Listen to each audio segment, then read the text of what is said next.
Do you truly believe there's a place for you here?" My mother-in-law's words sliced through the air as we sat in the restaurant. The aroma of the lavish meal before us, tainted by her disdain. "They're just a daughter-in-law, not blood," she added, a smirk playing on her lips. Her hand waved dismissively, a gesture that felt like an invitation to leave. Anger coursed through me, making my hands tremble as I pushed back my chair to stand. But before I could exit the room, she halted me with a raised hand.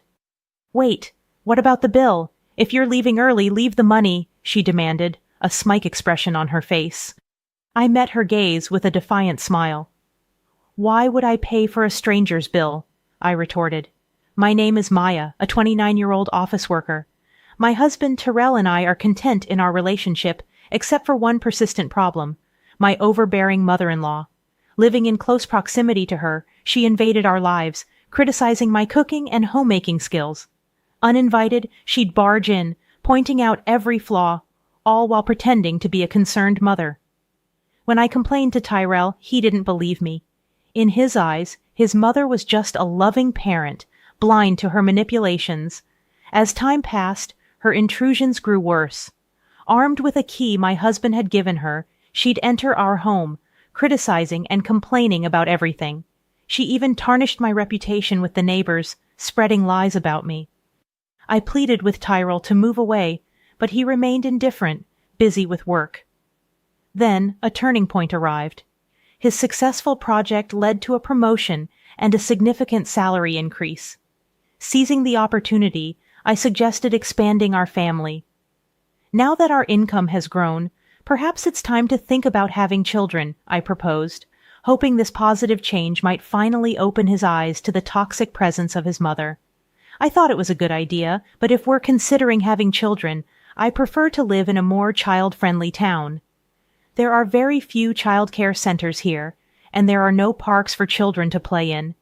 Isn't it time for us to move?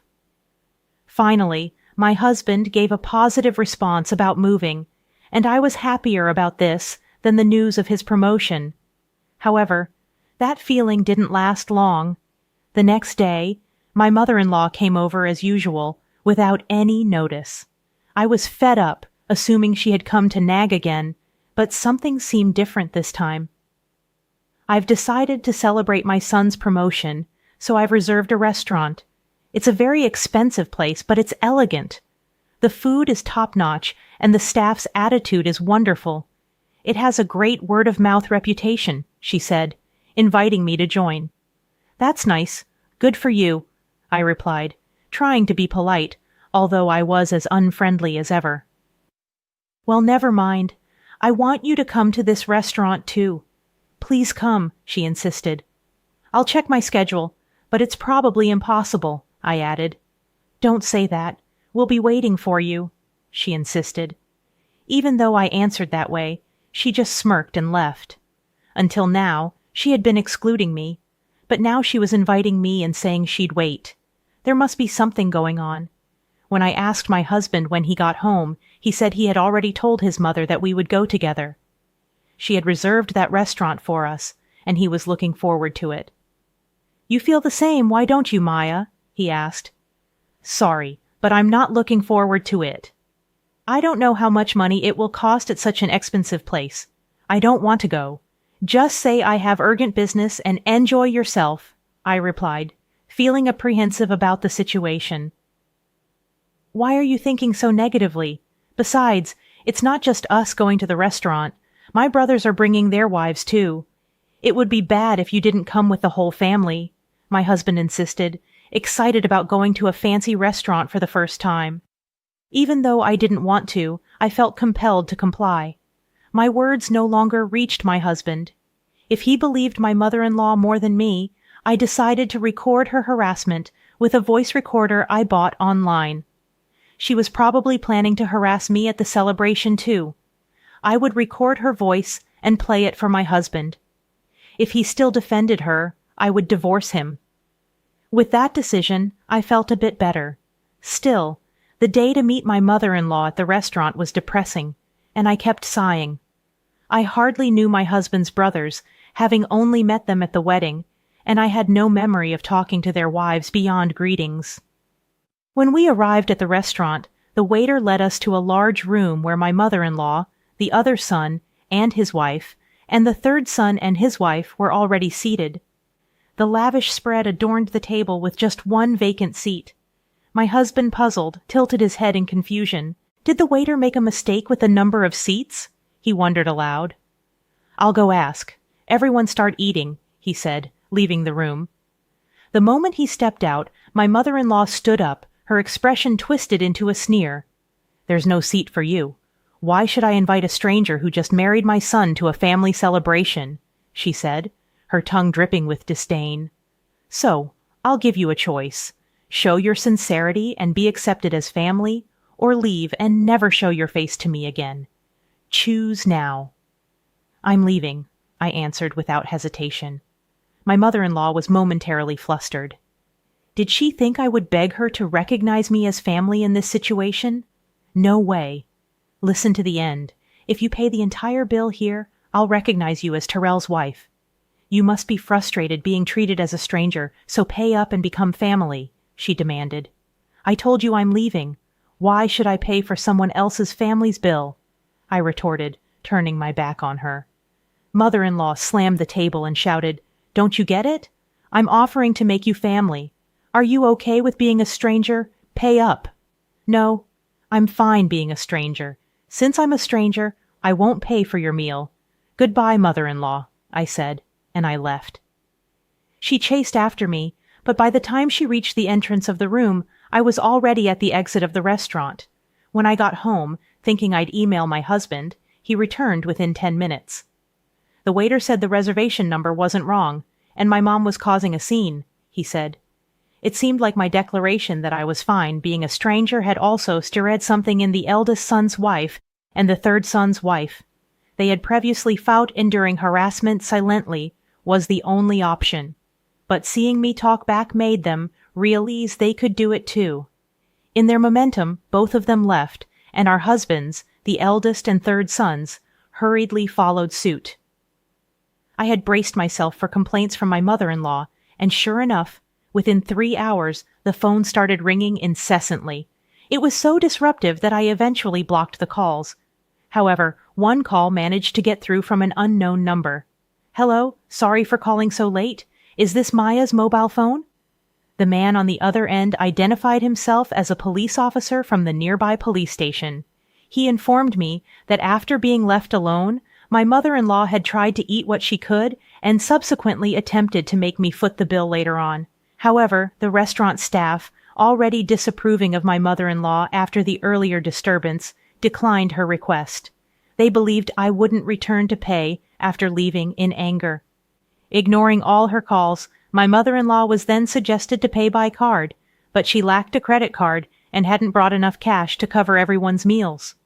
In a desperate bid, she tried contacting other family members to cover the costs, but no one responded. Frustrated and cornered, she started yelling, blaming me entirely for the situation. Her anger escalated, leading to a scene where she damaged expensive vases and flower pots at the restaurant. This chaos prompted the restaurant to call the police. The responding officers managed to calm down my furious mother-in-law, but she adamantly refused to accept any wrongdoing. The restaurant not only went unpaid, but also was burdened with a troublesome customer. They sought help to escort her home. Feeling guilty about ignoring a call from the police, my husband and I reluctantly returned to the restaurant. Upon our arrival, my mother-in-law was being pacified by the police. The moment she spotted me, she raised her eyes and, crossing her arms, screamed, "You're good for nothing! This situation happened because you didn't pay the bill. It's natural to help your mother, isn't it? Pay up now!" I was utterly astonished when my mother-in-law uttered something almost threatening, even with the police present. They had clearly stated that if no one took her home, they would either escort her to her in-law's house in a patrol car or arrest her for dining and dashing. "Please take her away, arrest her, or whatever it takes. Just make her take responsibility," I said, my voice cold and resolute. Mother-in-law's eyes widened in shock at my words. "How could you say something so cold? I can't believe it. Just pay up. It's bad luck to have a family member arrested, she pleaded. I don't care, I'm not family, and I don't want to get close to someone who's talking crazy and causing a scene, I replied, attempting to leave the restaurant and let the police handle the situation. However, my husband, who had remained silent all along, glared at me. I understand that what was said and done to Maya was terrible, but is it something bad enough to be arrested for? He questioned, defending his mother. You're missing the point. She's in trouble with the police because she dined and dashed and caused a scene at the restaurant. I have nothing to do with it. Or are you saying that I'm the one at fault for not paying for 6 people's meals even though I didn't eat? I retorted. My husband fell silent but walked past me toward the police and the restaurant staff. I knew what he intended to do, anticipating his actions. I called out to his retreating back. If you're going to pay for her meal and compensate them, we're getting divorced. Think about that. My husband didn't respond to my words and silently took out his wallet. I said and left the restaurant, walking the familiar road back home. I started packing my essential belongings, preparing to leave. Just before the date changed, my husband finally returned. Mom's not getting arrested. It seems she was really in the wrong, but the restaurant said they'd forgive her if I compensated them and promised she'd never come back. I didn't have nearly enough money, so I had my brothers come and help. Oh, I'm so tired, he explained, his voice weary. He continued rambling about what happened after I left, seemingly annoyed by my lack of reaction. Then he approached me, noticing my packed bags. Hey, what's with these bags? He asked, puzzled. I'm preparing to leave the house because we're getting divorced. I told you that if you defended her, we get divorced. You're not going to say you didn't hear me, nor you, I replied firmly. My husband looked down at me, his eyes wide with astonishment. Then he raised his gaze and began to yell, What's going on today? You've been acting strange all day. I understand that Mom did something terrible, but why do we have to get divorced? I've told you I'm being harassed, and even with evidence and other people's testimony, you still choose your mother, who was almost arrested, over me. Is it strange that I want to divorce someone like that? I've had enough. My husband continued to say various things, but it all went in one ear and out the other. I prepared to leave the house and made preparations for divorce. The next morning, I immediately went to get the divorce papers. When I signed and handed them to my husband, he made a big fuss about not wanting to divorce. However, when I mentioned it involving a lawyer, he reluctantly signed, and I submitted the papers right away. Finally, I was able to return to being a stranger. Afterward, my husband moved out of the house and went to live with his parents. Apparently, he had relied on me for most of the housework, so he couldn't manage it himself. As a result, the house became a mess, disliking the dirty house. He canceled the apartment lease and decided to return to his parents' home. Additionally, the eldest and third sons faced similar outcomes on the day when my husband called his brothers to help with the compensation. They each had a big fight with their wives. The wives protested that they didn't want to pay for something that was their mother's fault, but the brothers used their savings to assist their mother without consulting them. Moreover, the brothers believed mother-in-law's words, thinking they might get arrested because of their unreasonable wives.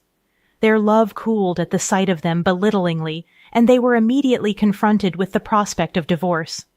Both of them returned to their parents' homes, refusing to do housework.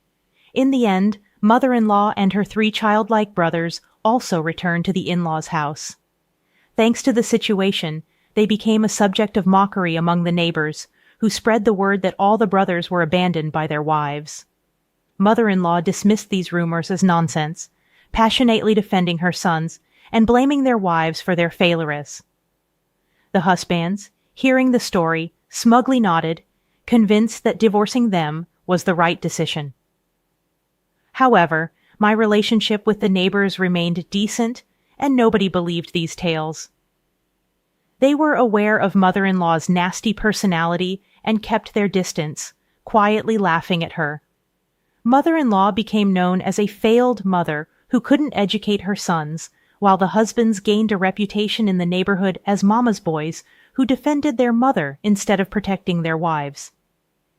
Despite the furious attempts of mother-in-law and the husband to contact me, I had changed all my contact information and moved to a new house. In the end, they couldn't find us, and they lived their lives constantly complaining. Since I'm no longer involved with mother-in-law and the others, my days have become enjoyable. Being free from the stress of dealing with her is a significant relief, and making new friends has also been wonderful. In fact, during the divorce process, I bonded with the ex-wives of the eldest and third sons over our shared grievances about mother-in-law. Now, we often go out for meals and enjoy shopping on weekends, and given me such wonderful friends, I might even have to thank my ex-husband. The day after tomorrow, we're all planning to visit a new cafe. From now on, we can do what we want. It might sound obvious, but it feels more liberating than ever before. I want to lead my own life without getting involved with such toxic people, and I am genuinely grateful for the friendships I've found. I believe I would still be living alone if it weren't for them. The reason I'm not lonely now, and the reason I can live happily, is all thanks to them. I'm truly thankful, and I hope this relationship continues forever.